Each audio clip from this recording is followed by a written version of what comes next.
और आनंद था वहां का तो प्रकृति आनंदा अवधि वर्धनम प्रतिपदम पूर्णामृत आस्वादन आनंदा अवधि वर्धनम, समुद्र जैसा आनंद बढ़ता रहता है। ऐसी जगह पे हम थे और हमारा स्वभाव भी सच्चिदानंद है। हमारा स्वभाव भी सच्चिदानंद है, मतलब हमारा स्वभाव ही आनंद है, वो भी शाश्वत आनंद का है। लेकिन और इसलिए तो हम आनंद की खोज में हैं, क्योंकि हमारा स्वभाव वो है, इसलिए हम आनंद की खोज में हैं। लेकिन यहाँ पे आनंद मिलने वाला नहीं है, फिर भी हम प्रयास कर रहे हैं। और यही हमारा जो द्वंद्व चल रहा है, यही द्वंद्व गलत है कि भौतिक प्रकृति में आनंद कभी भी नहीं मिल सकता है।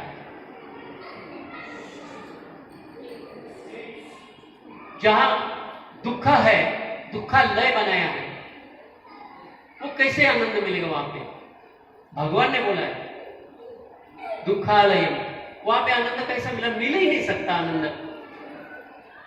तो आनंद का ये प्रयास जो है हमारा, ये भौतिक जगत में प्रकृति के अंदर हो ही नहीं सकता है। इसलिए हमको जानना चाहिए कि हम अभी आए हैं तो वापस वहां पे भगवत धाम पैसे वापस कैसे जाएंगे? एक समय था, हम थे वहां पे, भगवान एंजॉय कर रहे थे,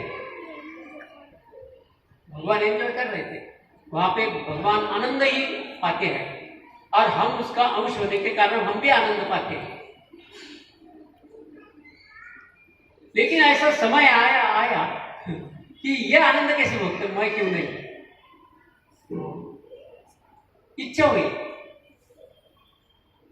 देखिए, ये जो द्वेष है, इसको या द्वंद्व बोल सकते हो कि भगवान तुम कैसे आनंद भोग रहे हो, मैं क्यों नहीं? ये जो भावना है, यह हमारी स्वभाव की स्थिति के अलग है। क्योंकि जीव का जो स्वभाव है वो कृष्ण का नित्य दास है, नित्य, वो कभी भी दास का स्वामी नहीं बन सकता है, वो हमेशा दास ही रहेगा। तो कृष्ण भोगता है तो जीवात्मा में भी भोक्ति की सूक्ष्म भावना है, क्योंकि उनका वो अंश है। लेकिन स्वरूप उनका क्या है? वो कृष्ण का दास है और दास का स्वभाव है कि उसने सेवा करनी चाहिए कृष्ण की। ये उन्होंने की नहीं। इसलिए प्रभुपाद पहले लाइन में लिखते हैं, जीव की स्वाभाविक स्थिति शून्य ज्ञान रूपी परमेश्वर की अधीनता में। हमारी जो इच्छा है, ये इच्छा गलत है और ये इच्छा से हमको द्वेष आ गया। स्वाभाविक स्थिति हमारी हम भूल गए और परमेश्वर की अधीनता में। अधीनता मतलब हम हमेशा भगवान की सेवा में रहेंगे तो हम आनंद पाएंगे। जब हम भगवान की सेवा छोड़ देंगे या अलग हो जाएंगे तो हमको दुख मिलेगा। जब ये इच्छा हुई तो हम यहाँ पे आ गए, क्योंकि ये सब यहाँ पे जो भी व्यक्ति है भौतिक जगत में अविद्या के कारण जो भी व्यक्ति है, वो व्यक्ति यहाँ पे दुख भोग रहा है। उसका एक ही कारण है, वो भगवान को भूल गया है, भगवान की स्वामित्व को भूल गया है, भगवान को भोगता है करके भूल गया है। वो खुद भोग करना चाहता है और यही उसकी जो स्थिति है वो दुख का कारण है। मोहवश जब मनुष्य इस शुद्ध ज्ञान से दूर जाता है, वो माया के वशीभूत हो जाता है। देखिए, दो प्रकार की माया है। एक है महामाया, महामाया मतलब भौतिक, और एक है योग माया जो भगवान से जुड़ती है। तो हमें भगवान की भक्ति करने में प्रयास करना चाहिए, या भगवान की भक्ति हमें करनी चाहिए। तो भगवान की भक्ति करने का तरीका क्या है?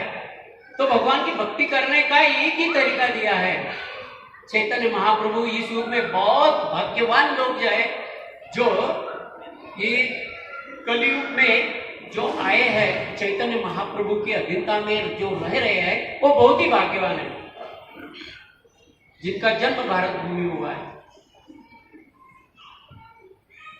कृष्ण के उन्होंने आश्रय लिया है, बहुत भाग्यवान है, क्योंकि इतनी सुलभ और इतनी आसान भक्ति कौन से भी युग में नहीं थी। इस कलयुग में ही यही भक्ति है। हरे नाम हरे नाम एवं केवलम कलो नास्तेव नास्तेव नास्तेव गतिरन्यता। केवल हरि का नाम, केवल हरि का नाम करने का दूसरा मार्ग है ही नहीं।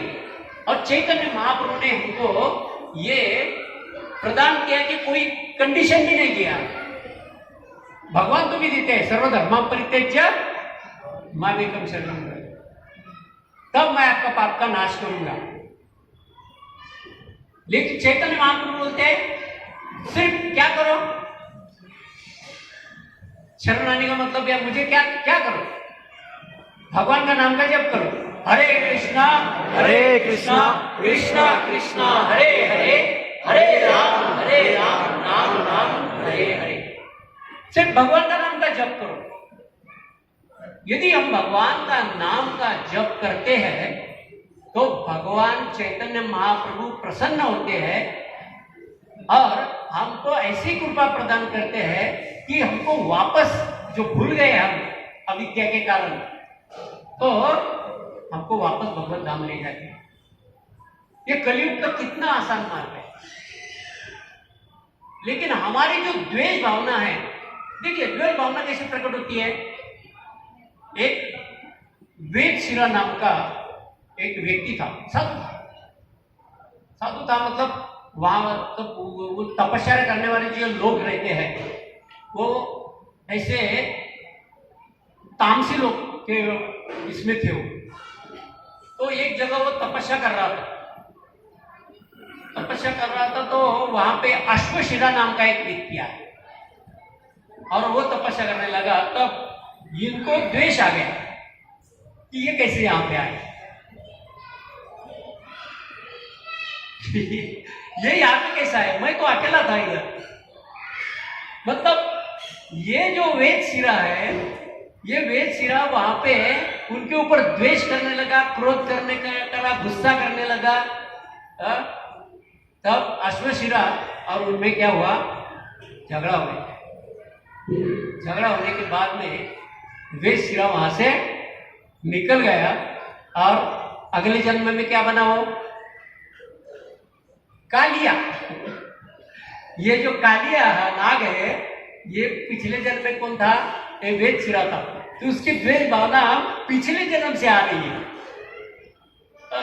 तो ये जो कालिया था, ये कालिया पिछले जन्म में वेद शिरा, तो उसमें द्वेष भावना पहले ही सी थी और अगले जन्म में भी आ गई, क्योंकि वो अश्वशिरा ने उनको ऐसा शाप दिया था कि आप द्वेष भावना करते हैं, फुसकारते हैं तो आप सर्प बन जाओ, इसलिए वो सांप बन गए।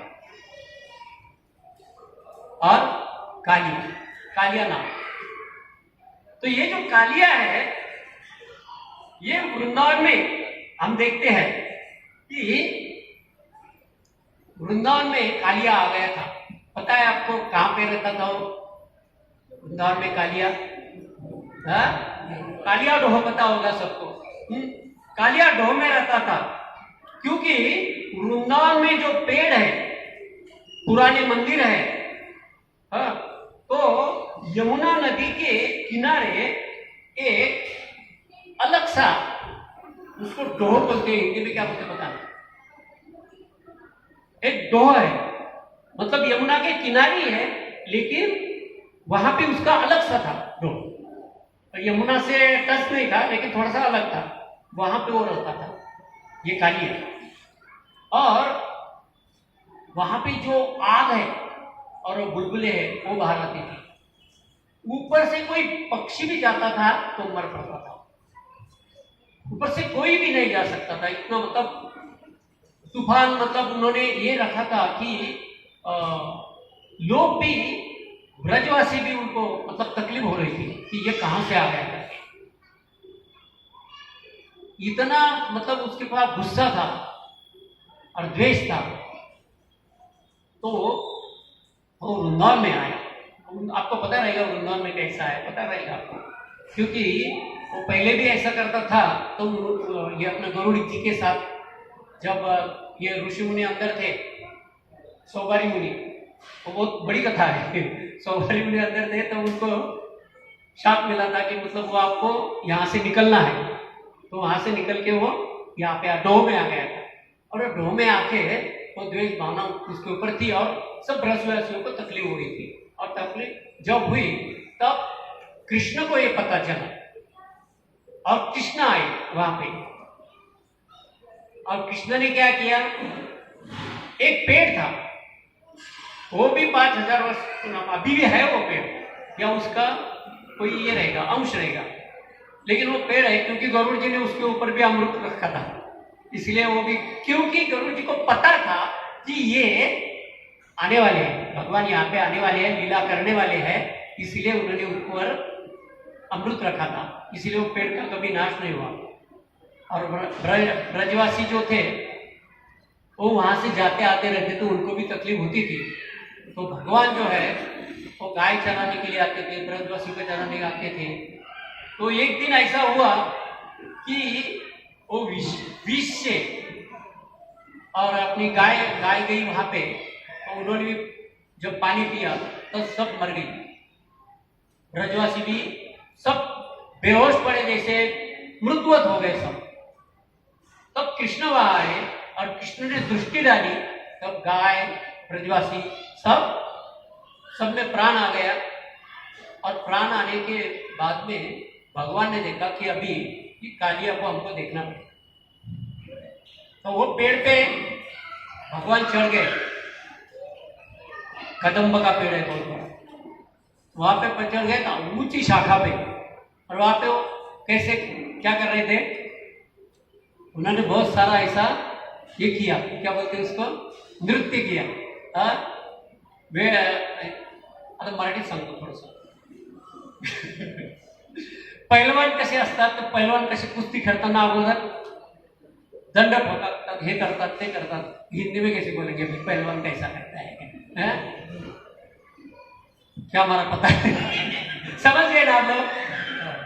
तो ये जो है उन्होंने बहुत सारा मतलब कुश्ती खेलने के जैसे जाते हैं पहलवान, वैसे भगवान कृष्ण ने वहां से ऐसी छलांग लगाई सीधी इसके कालिया के ऊपर। और कालिया को 1000 फना थे, और ये फना के ऊपर वो कूद गए। और कूदने के बाद में इन्होंने क्या किया, कालिया ने उनको पूंछ से लपेट लिया, और पूंछ से लपेट कर वहां पे पकड़ लिया। तो ये जब सबने सुना तब सब जितने भी ब्रजवासी थे, गाय थी, बच्चे थे, ग्वाल बाल थे, जितने भी थे सब घबर गए, क्योंकि बहुत समय तक कृष्ण ने भी थोड़ा सा उधर रेस्ट किया, कालिया को भी थोड़ा पकड़ के रखने दिया उनको। और सब आ गए, सब आने के बाद में देख रहे थे और रो रहे थे सब कि अभी हमारे प्रभु का क्या होगा। देखिए कृष्ण जो है, ये भी ब्रजवासी जो है, ये ब्रजवासी की जो भक्ति है ये ज्ञान के ऊपर नहीं है। और हम भी भगवत धाम जाए तो ज्ञान के ऊपर नहीं जा सकते, भक्ति के ऊपर ही जा सकते हैं जो प्रेममय है। देखिए हम गीता पढ़ के, भागवतम पढ़ के जो ज्ञान प्राप्त करते हैं तो उसका ज्ञान का परिणाम क्या है, निष्कर्ष है कृष्ण के प्रति प्रेम करना।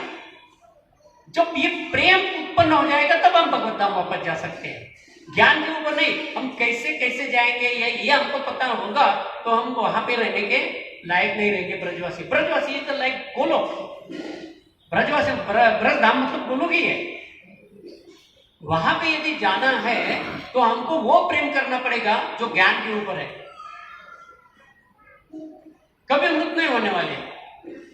लेकिन हमारे कृष्ण को तकलीफ है, हमारे कृष्ण को तकलीफ है, यह कालिया मार डालेगा हमारे कृष्ण को, इसलिए वो रो रहे थे और सब वहां पे जमा हुए। अभी देखिए, उनको यदि पता है कि ये भगवान है तो क्या होगा, एक ऐश्वर्य भाव का मतलब आएगा, और ये भाव से हम भगवत धाम में नहीं रह सकते। इसीलिए हमको इतना प्रेम होना चाहिए, इतना प्रेम होना चाहिए कि भगवान की अधीनता में रह के भगवान का भी हमें जो प्रेम है वो इतना प्राप्त होना चाहिए, वो वात्सल्य भाव में होना चाहिए, या मैत्री भाव में होना चाहिए, माधुर्य भाव में होना चाहिए, साख्य रस में होना चाहिए। ये जो सब रस है उसमें हमारा भाव जाना चाहिए, तभी हम भगवान के साथ रह सकते हैं, वृंदावन में या गोलोक में, तभी तो नहीं रह सकते हैं। तो ये जो ब्रजवासी है ये रो रहे थे भगवान के लिए, वो समझते थे कि हमारा मित्र है। वहां के जो बाल गोपाल थे वो समझ रहे थे हमारे कृष्ण मित्र है, वो नहीं ये समझते कि ये भगवान है, ये सब कुछ करने वाले हैं, हमारा प्रेम, ये नहीं समझते थे। ये उनका इतना प्रेम था, सख्य भाव था। गोपियां भी रो रही थी, वो तो उसमें माधुरी रस में वो भी रो रही थी कि ये कैसे होगा। अभी वात्सल्य भाव में सब रो रहे थे, लेकिन रोहिणी को पता था उसको, बलराम की माँ जो रोहिणी है उनको थोड़ा सा मतलब कि मेरा बेटा है ऐसा, क्योंकि वो थोड़ा सा अलग स्टेप है। और बलराम उस दिन नहीं थे उस दिन बलराम आए नहीं थे, बलराम घर भी थे। तो अभी क्या करेंगे, कैसा होगा। अब ये जब ये रो रहे थे सब बाल बछड़े, गाय और जो गोपियां, ब्रजवासी सब रो रहे थे, सब भगवान की तरफ कालिया के अंदर वो पूछ से पकड़ा हुआ देख रहे थे और सब विलाप कर रहे थे। तो ये जो कृष्ण है वो ये देख रहे थे कि मेरे प्रति इनका कितना प्रेम है, मेरे प्रति इनका कितना प्रेम है। और ये जो प्रेम है, ये प्रेम देख के भगवान प्रसन्न होते हैं। जैसे हम भगवान को भोग लगाते हैं, तो यदि हम बोले कि भगवान खाते या नहीं खाते, इतने भी डाउट रहेगा तो भगवान नहीं खाएंगे। क्यों खाएंगे? लेकिन मेरे भगवान हमारा भोग स्वीकार करते हैं और पर्दा लगा कि इतनी प्रार्थना की भगवान आप खाओ, तो भगवान खाते हैं। ये जो भाव है, ये भाव है, ये भक्ति भाव की है। हमारी जो भक्ति है ये परे है, ज्ञान से ये परे है। हम मंत्र बोलते हैं, अनेक मंत्र बोलते हैं, ये मंत्र बोलने से भगवान प्रसन्न होते हैं। लेकिन कोई ये भी प्रार्थना करता है कि भगवान जो भी कुछ मैंने दिया है वो खाओ, तो खाते हैं भगवान। लेकिन इतना मिनट में खाना ही चाहिए भगवान ने, इतने मिनट में खाना ही नहीं चाहिए, नहीं खाएंगे। आप उनके मालिक के कौन मालिक होते हैं? क्योंकि कृष्ण मालिक है। इसलिए हमको भाव भक्ति प्रकट करना या भगवान के प्रति जो प्रेम है वो प्रकट करना, ये रस में होना चाहिए, कोई तो भी रस में होना चाहिए। इसीलिए दास भाव जो है ये सबसे उत्तम है, क्योंकि अब वो अगला जो रस है हमको पता नहीं कौन से रस में, लेकिन दास भाव जो है, जीवेर स्वरूप कृष्ण नित्य दास, ये दास का जो भाव है ये हमारा है ही अभी। तो वो भाव के अधीन यदि हम रहेंगे हमेशा के लिए और प्रेम भी करते हैं, तो एक जीवात्मा दूसरी जीवात्मा से भी प्रेम करते हैं। क्यों करते हैं? क्योंकि वो भी भगवान के दास है, वो भी भगवान से संबंधित है। इसलिए भगवान बोलते हैं जो मेरे भक्तों को प्रेम करता है वो मुझे अधिक प्रिय है, ज्यादा प्रिय है। क्यों? क्योंकि हर एक जो व्यक्ति है ये भौतिक शरीर नहीं है, भौतिक शरीर है टेम्पररी, मतलब कुछ काल के लिए है। हमने जो धारण किया है अविद्या के कारण, शरीर अविद्या जाल, ये अविद्या का जाल है, ये अविद्या का जाल है शरीर। इस शरीर से कुछ नहीं होने वाला है, ये दुख ही देगा। शरीर अविद्या जाल जोड़ इंद्रिय काहे कारण, है ना। जीव फैले यहां पे पड़ा है तार मध्ये दो काम करती है ये, एक बोलने का और दूसरा खाने का। एक ही इंद्रिय ऐसा है जीवा जो दो काम करती है, एक खाने का और दूसरा बोलने का। तो आगे क्या बोलते भक्ति विनोद ठाकुर, से ही अन्नामृत पाओ, से अन्नामृत पाओ मतलब खाओ, और बोलो क्या, राधा कृष्ण गुण गाओ। ठीक है, भक्ति विनोद ठाकुर ने बताया कि ये दो काम कर तार मध्ये जीवा की, जीवा के कारण ये सभी इंद्रिय प्रॉब्लम में आ गए हैं। तो से अमृत अन्नामृत पाओ और राधा कृष्ण गुण गाओ। प्रेम ठाकुर श्री चैतन्य निताय, जय निमाय जय निताय। बाद में बोलते जय श्री कृष्ण चैतन्य प्रभु नित्यानंद श्री अद्वैत गदाधर शिवासादि गौर भक्तवृंद। और बाद में हरे कृष्णा कृष्णा कृष्णा हरे हरे, हरे राम राम राम हरे हरे। तब हमारा ये शरीर अविद्या का जाल न होते हुए विद्या का घर बन जाता है। मतलब हम समझते हैं कि जो आत्मा है, और ये आत्मा जो है, यह आत्मा जो है ये भगवान का अंश है, मतलब हम भगवान का अंश है। और अविद्या के कारण इस आत्मा ने इस जड़ देह को धारण किया है। जब ये आत्मा भगवान की सेवा में लगेगा, भगवान का प्रसाद खाएगा और भगवान का गुणगान गाएगा, तो क्या होगा, यही इंद्रिय, ये सभी इंद्रिय जब भगवान की सेवा में लगेगी तब शुद्ध होगी। और जब शुद्ध होगी तो क्या होगा, भगवान की भक्ति होगी। और जब भगवान की भक्ति होगी, भक्ति का अर्थ है प्रेममय सेवा, दूसरा कुछ नहीं है। जो भी सेवा करनी है हमें प्रेम से करनी चाहिए। यदि हमारे पास प्रेम नहीं तो प्रेम का हम कर भी सकते हैं, ऐसा प्रेम लाने की कोशिश भी कर सकते हैं तो भी प्रेम आ जाएगा, क्योंकि वो स्वभाव में है।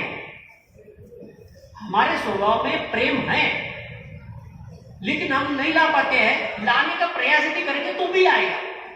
क्यों आएगा, क्योंकि तो स्वभाव में है, जीवन स्वरूप है, कृष्ण का नित्य दास है। क्योंकि कृष्ण का नित्य दास है, कृष्ण सच्चिदानंद है, जीवात्मा भी सच्चिदानंद है, वो भी शाश्वत है, वो भी शाश्वत है। तो ये जो भाव है जो प्रेम का है, हरि हरि जन जन जन हरि।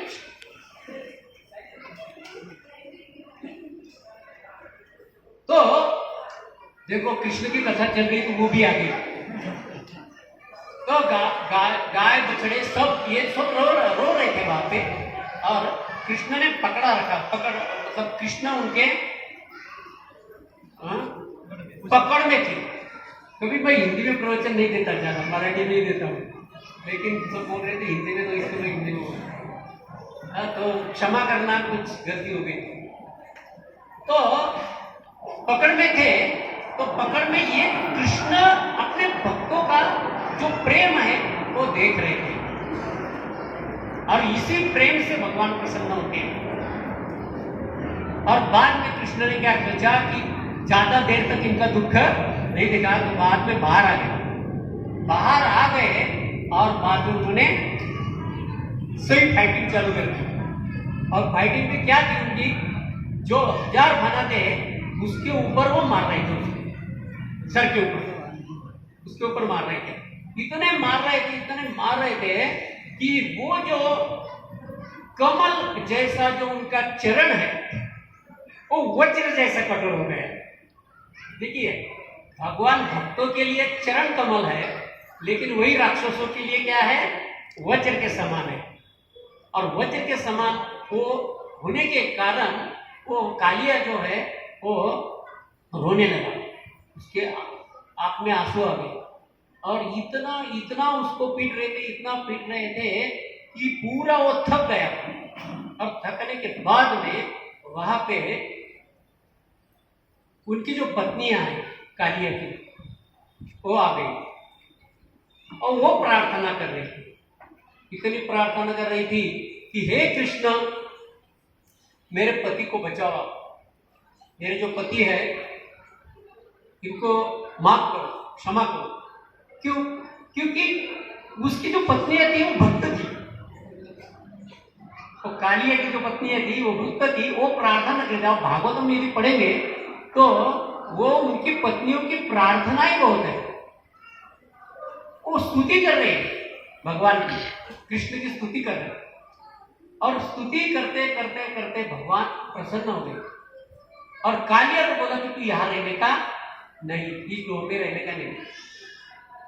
ये ब्रजवास जो है यहाँ पे आप नहीं रह सकते। क्यों नहीं रह सकते? क्योंकि ये आपकी जगह है नहीं। जिनको द्वेष है, देखिए एक व्यक्ति दूसरे व्यक्ति का द्वेष करता है ना, वो भगवत धाम कभी भी नहीं जाएगा जब तक वो एक दूसरे से प्रेम नहीं करेगा। क्योंकि द्वेष जो है वो भौतिक शरीर के में है और प्रेम जो है आत्मा आत्मा में है। और जब तक हम आत्मा को व्यक्ति में आत्मा नहीं देखते तब तक हम प्रेम नहीं कर सकते। इसीलिए हर भगवान बोलते हैं, भगवान तो बोलते हैं कोई सर्वस्व चाहम हृदय सन्निविष्टो, मैं सबके हृदय में हूं, सबके हृदय में भगवान है और खुद वो आत्मा है। और यदि हम वो भौतिक शरीर को देख के उसके कार्यकलाप देख के उसका द्वेष करते हैं तो कभी भी भगवत धाम जाने की मत सोचो, हम जा ही नहीं सकते। क्या अगला जन्म मिलेगा? चांस देंगे आपको, जो भक्ति की है, थोड़ी बहुत भक्ति की है उसको आगे करने के लिए चांस मिलेगा। लेकिन जब तक हम द्वेष करते हैं, चाहे भौतिक व्यक्ति हो या भक्त हो, हमें द्वेष नहीं करना चाहिए किसी का, क्योंकि द्वेष भावना हमारे स्वभाव में है ही नहीं। आपको प्रश्न आएगा फिर लोग हमारा द्वेष करते हैं तो हम क्या करेंगे? करने दो। क्यों क्यों करने दो? या उसको डिस्टेंस में रखो।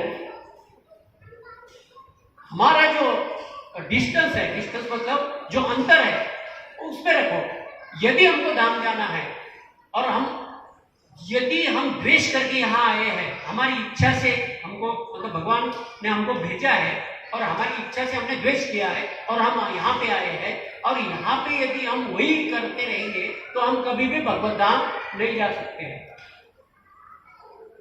कितनी भी भक्ति करो, भक्ति प्रवचन भी बड़े बड़े दे दो या आपका भागवतम भी पूरा होने दो, लेकिन हृदय में यदि द्वेष भावना है, सूक्ष्म द्वेष भावना भी गोलोक में नहीं चलती है, नहीं चलती है, वहां पे नहीं चलती है, द्वेष भावना नहीं चलती है। तो ये द्वेष जो है, क्या बोला, इच्छा द्वेष समुत्थे न द्वंद्व मोहे न भारत, ये जो है ये भारत मतलब अर्जुन को बोल रहे कृष्ण, इसी इच्छा से हम यहाँ पे आए हैं।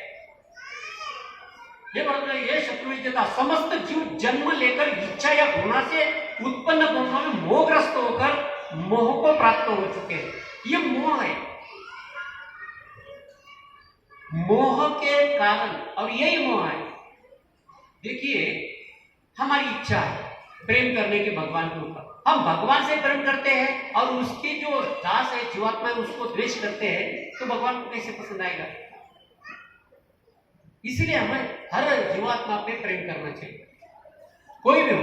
और जो कुछ द्वेष करता है उसकी अविद्या है, तो उसकी अविद्या दूर करने का प्रयास करना चाहिए। जब तक हम ये नहीं करते हैं तब हमारी जो भक्ति है आगे नहीं बढ़ेगी। हम यदि उसका चरित्र देखेंगे तो ये क्या देखेंगे? हम पंचमहाभूत का शरीर देखेंगे, और पंचमहाभूत का शरीर हम है ही नहीं, क्योंकि हम सच्चिदानंद विग्रह है। ये सच्चिदानंद है। अंतर यही है कि हम अंश है, वो स्वामी है, भगवान स्वामी है, और वही हम सुखी रह सकते हैं जो हमारा स्वभाव है। इसीलिए कोई भी व्यक्ति हो, कोई भी व्यक्ति हो जिनको भक्ति करनी है वो किसी का भी द्वेष न करे। इसलिए ये श्लोक है, किसी का भी द्वेष न करे, कोई भी हो, कितना भी द्वेषी व्यक्ति हो। ये जो ब्रजवासी है ये किसी का द्वेष नहीं करते थे, कभी भी नहीं किसी का द्वेष करते थे। और आप जाएंगे ब्रजवास में तो देखिए, आप उनसे मिलिए, उनके घर में जाएंगे, उनके घर में खाने के लिए नहीं है लेकिन आपको प्रसाद देंगे, बना के देंगे। देखा हम ब्रजधाम में गए थे एक बार, उस घर में कुछ भी नहीं था, फिर भी वो माता जी ने हमको चावल पका के दिया, इतना तो भी लो, और मांगते भी कुछ नहीं था, हमको कुछ दो करके। ये प्रेम है। देखिए ये ब्रजधाम भी हमको कितना नजदीक है, ये पृथ्वी पर है और ये भारत में है। इसलिए महाप्रभु बोलते भारत भूमि के है मनुष्य जन्म, यार जन्म सार्थक करी कर परोपकार। और परोपकार क्या है? यही है, किसी का द्वेष मत करो, उनको भगवान का नाम दो या भगवान का प्रचार करो। कर परोपकार का मतलब यही है, उपकार करने का मतलब यही है कि हम जो दुख भोग रहे हैं, ये दुख से उनको बाहर निकालना। स्टेप बाय स्टेप जाने के लिए टाइम हमारे पास नहीं है। वो प्रेम डायरेक्ट मिल सकता है, अब स्टेप बाय स्टेप जाएगा। अधो श्रद्धा, साधु संग, भजन क्रिया, अनर्थ निवृत्ति, निष्ठा, रुचि, आसक्ति, भाव और बाद में प्रेम।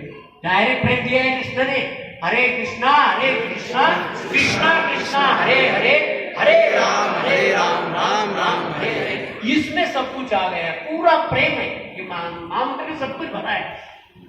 इसीलिए भगवान जो है चैतन्य महाप्रभु, इन्होंने बहुत कृपा की हमारे ऊपर, और इतनी आसान भक्ति कलयुग और हमको मिली है, वो भी प्रभुपाद ने दिया हुआ जो संघ है वो। इसमें आके यदि हम किसी का द्वेष करते हैं तो इससे दुर्दैव हमारा दूसरा कुछ नहीं है। एक तो भारत में जन्म हुआ है, दूसरा प्रभुपाद के मिशन में आए हैं, तीसरा चैतन्य महाप्रभु ने हरे कृष्ण महामंत्र दिया है, और करने के लिए हमारे पास समय भी है,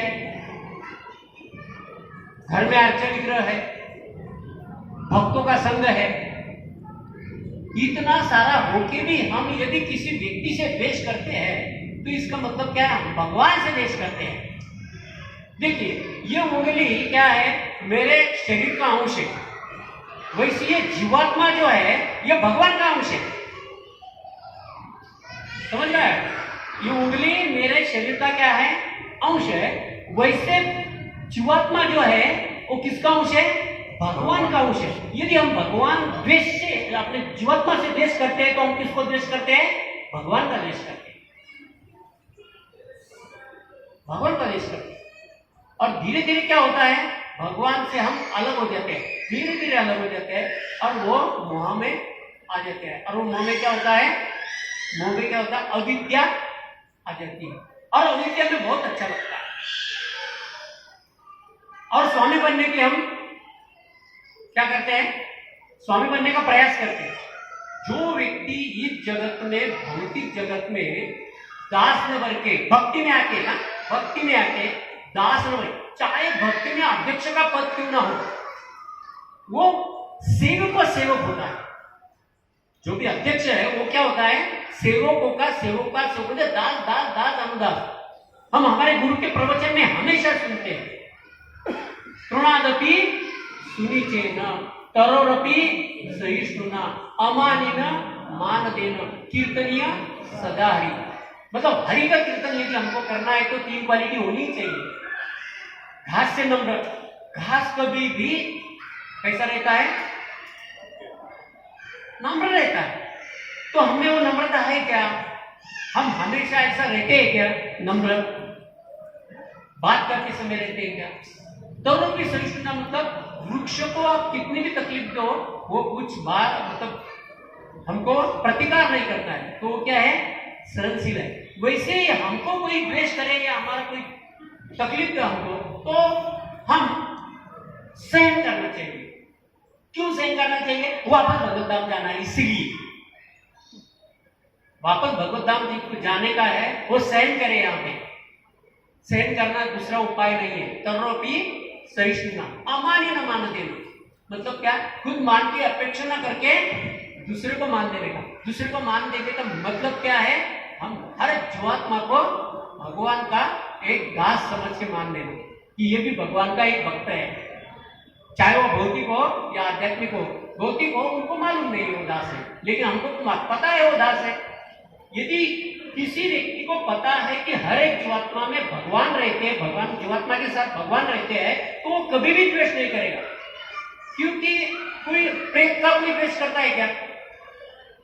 प्रेत मतलब उसमें जीवात्मा नहीं है, तो वहां पर कोई द्वेष करता है क्या? उसका नहीं करता है। मतलब वो जो व्यक्ति का द्वेष करता है, मतलब वो जीवात्मा का द्वेष करता है, तो शरीर का नहीं द्वेष करता है, वो जीवात्मा का द्वेष करता है। और ये जो भावना है, ये भावना ही हमें यहाँ लेके आई, इसीलिए इसको बदलना। तो यहां से शुरू करना होगा हमको। कहां से? हर एक जीवात्मा को प्रेम से देखना चाहिए, हर एक जीवात्मा की प्रेम करना चाहिए, चाहे कोई कितना भी बोले। अमानिनम मान दे कीर्तनीय सदा है। तो ये जो बात है ये इस श्लोक में बताया गया है।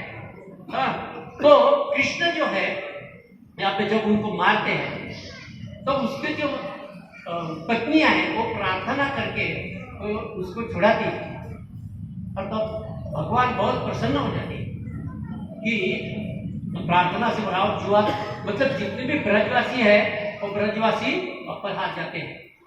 तो यहाँ पे देखिए जो रूप नारायण है ये रूप गोस्वामी और सनातन गोस्वामी को मिली थी रूप नारायण। तो सनातन गोस्वामी और अपने ये रूप गोस्वामी इतने विद्वान पंडित है कि इन्होंने कितने ग्रंथ लिए आपको पता है। जब आप इस्कॉन में आए तो रूप गोस्वामी सनातन गोस्वामी का कितना बड़ा शास्त्र है और कितने वो विद्वान है, कितने वो पंडित है, सबको पता है। लेकिन रूप नारायण जब आए और उनसे चर्चा की तो उन्होंने क्या बोला, हमको ये पता नहीं है, हम हार गए, हम हार गए हैं। क्यों बोले ऐसा? क्योंकि ऐसे लोगों को साथ में नहीं लाना चाहिए जिनमें अहंकार होता है। जिनमें अहंकार होता है इनसे ज्यादा बातचीत जो विद्वान व्यक्ति होता है वो नहीं करता है। वो क्या करता है, अमान्य न मान देना, आप बड़े हो मैं छोटा हूं, क्योंकि क्या है, भक्ति करनी है। बाद में जब रूप नारायण जब जीव गोस्वामी को मिले, जीव गोस्वामी को मिले तो जीव गोस्वामी को पता चला कि मैं रूप और सनातन को उन्होंने हरा दिया है, तब रूप नारायण को उन्होंने हराया। और ये पता जब रूप गोस्वामी और सनातन गोस्वामी को पता चली तो जीव गोस्वामी को बुलाया कि तू वृंदावन में रहने के काबिल लायक नहीं, मतलब गोलोक में रहने के लायक नहीं है। इसको बोला है, जीव गोस्वामी को बोला, रूप गोस्वामी तू रहने के लायक नहीं, तू वहां इसको बाहर रख, वृंदावन के बाहर रहने, इधर रहने का नहीं। ठीक है, ये तो बहुत बड़े बड़े व्यक्ति है, ये तो विद्वान पंडित है और भगवान के पार्षद जैसे है, भगवान के इतने शुद्ध भक्त है। तो ये क्या सिखाते हैं, यदि हम ऐसे तर्क वितर्क करते रहेंगे तो क्या होगा, वृंदावन में नहीं रह सकते। तो उन्हें कितना समय तक वो वृंदावन के बाहर कौन से ढोए उधर रहते थे जीव गोस्वामी उनकी तरह। तो हमको ये पता होनी चाहिए भगवान की जिनको भक्ति करनी है, तो हमें भक्ति करनी है तो पहले हमारे पास नम्रता होनी चाहिए, सहनशीलता होनी चाहिए, और दूसरे को मान लेने की इच्छा होनी चाहिए, और खुद मान लेने की इच्छा नहीं होनी चाहिए। जो माला दी है हमको चैतन्य महाप्रभु ने या गुरु महाराज ने, वो माला की उम्र हमें 16 माला करनी चाहिए, बहुत अच्छी तरह करनी चाहिए, ध्यान लगा के करनी चाहिए, भक्तों के संग के साथ करनी चाहिए, और 4 नियमों का भी पालन करना चाहिए। मांसाहार, मद्यपान, जुगार, अवैध प्रसंग ये भी नहीं करना चाहिए। जो नया है उनको भी ये बात ध्यान में रखनी चाहिए कि हमको भगवान का नाम का जप करना है। यहाँ पे माला भी देते हैं, जप करने का भी सिखाते हैं। तो ये बहुत सिंपल आसान तरीका है कि हमें गुरु भी मिल गए हैं, और वो भी वैष्णव गौड़ीय संप्रदाय जो परंपरा आती है उसमें मिले हैं, ये जुड़ी है मध्व गौड़ीय वैष्णव संप्रदाय मध्वाचार्य से आई हुई है। ये जो परंपरा है इससे ऐसे महाराज से प्रभुपाद से जुड़े हुए हैं हम, और प्रभुपाद ने तो ऐसे भक्त बनाए जो पाश्चात्य देश में लोगों को पता भी नहीं था कृष्ण कौन है। ऐसे लोगों को उन्होंने भक्त बनाया जो रास्ते में पड़े थे, ऐसे लोगों को प्रभुपाद ने भक्त बनाए, और वो लोग इंडिया में आके प्रचार कर रहे हैं, तो हमें क्या कठिन है, हमें तो भगवान का भक्तों का संग मिल रहा है, हमको माला मिल रही है, हम भगवान का नाम पता है, तो हम क्यों ऐसे झंझट में पड़े जो अविद्या है, या अविद्या में क्यों जाएंगे। राजविद्या राजगुह्यम पवित्रम इदम उत्तमम प्रत्यक्षावगमम धर्मम, प्रत्यक्ष अनुभव लो इसका। सुसुखम कर्तुम अव्ययम, इसका नाश भी नहीं होता है। इतना आनंद है। सब लोग आनंद की खोज में हैं, लेकिन गलत मार्ग पे हैं। जो भक्त है वही सही मार्ग पे है, वो सही आनंद प्राप्त करेगा। हरे कृष्ण। तो अभी हम प्रश्न उत्तर लेंगे, इसलिए मैंने जल्दी खत्म किया। तो किसी को कोई प्रश्न है तो पूछ सकते हैं।